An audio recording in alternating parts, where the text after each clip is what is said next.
आज सारे देश में ही कांग्रेस पार्टी प्रोटेस्ट कर रही है। मुख्य मुद्दे हैं अदानी, जिसके बारे में ये सरकार संसद में चर्चा नहीं करना चाहती। कोई अदानी का मामला आता है तो पता नहीं कि क्या एकदम करंट लगता है कि उसको प्रोसीडिंग से ही निकाल दिया जाता है। आखिर में है क्या ऐसी कि जो अदानी पर चर्चा नहीं कर सकते? ये सरकार का, प्रधानमंत्री का अदानी से क्या रिश्ता है कि जो चर्चा नहीं हो सकती उसका काट देते हैं। अदानी के बारे में अमेरिका में जांच हो सकती है, वहाँ से अरेस्ट वारंट निकल सकते हैं।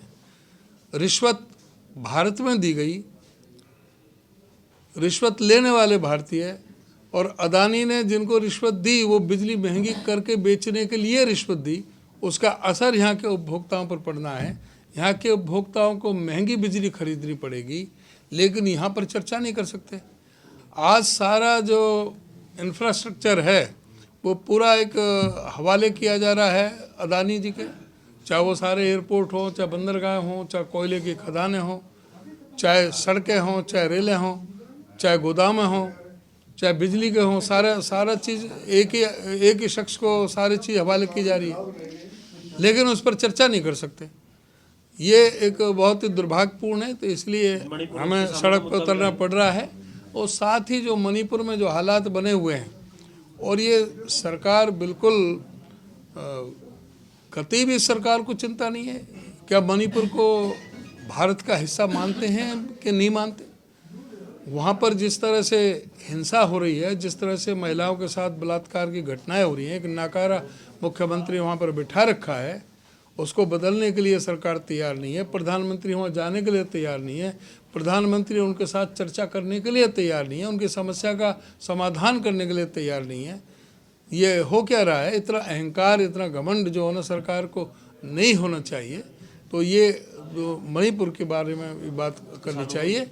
और साथ ही किसानों का जो अपने हरियाणा में जिस तरह से एक अंतर्राष्ट्रीय दीवार खड़ी कर दी गई है बॉर्डर पर, कोई भी किसान आ नहीं सकता हरियाणा में, दिल्ली नहीं जा सकता, पैदल भी नहीं जा सकते। 100 किसानों का जत्था भी पैदल निहत्था दिल्ली में नहीं जा सकता, हमारे देश के राजधानी में हरियाणा में से होकर के। ये एक क्या शो करना चाह रहे हैं? किस तरह से कोई जा रहे हैं? अगर कोई जत्था निकलता है तो उस पर आंसू गैस के गोले छोड़े जाते हैं, उस पर रबड़ बुलेट की बौछारें की जाती हैं, उस पर कई तरह से लाठी चार्ज किए जाते हैं, किस तरह से उनको अपमानित किया जाता है तरह तरह से। एक किसान जो अपना उस पर आमरण अनशन पर बैठा है, 20 दिन हो गए, उसकी जान खतरे में, लेकिन सरकार को कोई सेहत पर कोई फर्क नहीं पड़ता। ये सरकार कोई चर्चा करने के लिए तैयार नहीं है। किसानों की बातों पर उनके साथ में बैठ कर के चर्चा करने के लिए क्यों नहीं तैयार है? क्यों नहीं उनकी बात सुने और उनकी बात सुन करके उनका समाधान निकालें, उनको संतुष्ट करें। उनको संतुष्ट करने का, उनके बात अपनी कन्विंस करने का, अगर उनकी बात सही है तो उनकी बात को माने, अगर उनकी बात सही नहीं है तो अपनी बात को समझाएं। एक चर्चा तो हो, लेकिन ये चर्चा करने के लिए तैयार नहीं है। ये तो हमें मजबूर होकर के अभी हम सड़कों पर निकल रहे हैं। आज के प्रोटेस्ट में क्या काम रहने वाले हैं? बता दो, यही तो बता रहे।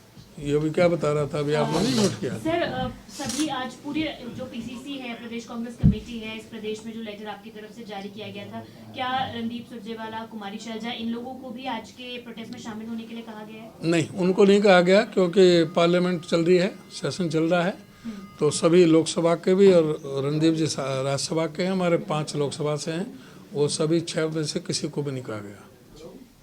हमसे जुड़े रहने के लिए हमारे YouTube चैनल को सब्सक्राइब करें और नई वीडियो की नोटिफिकेशन के लिए बेल आइकॉन को दबाएं।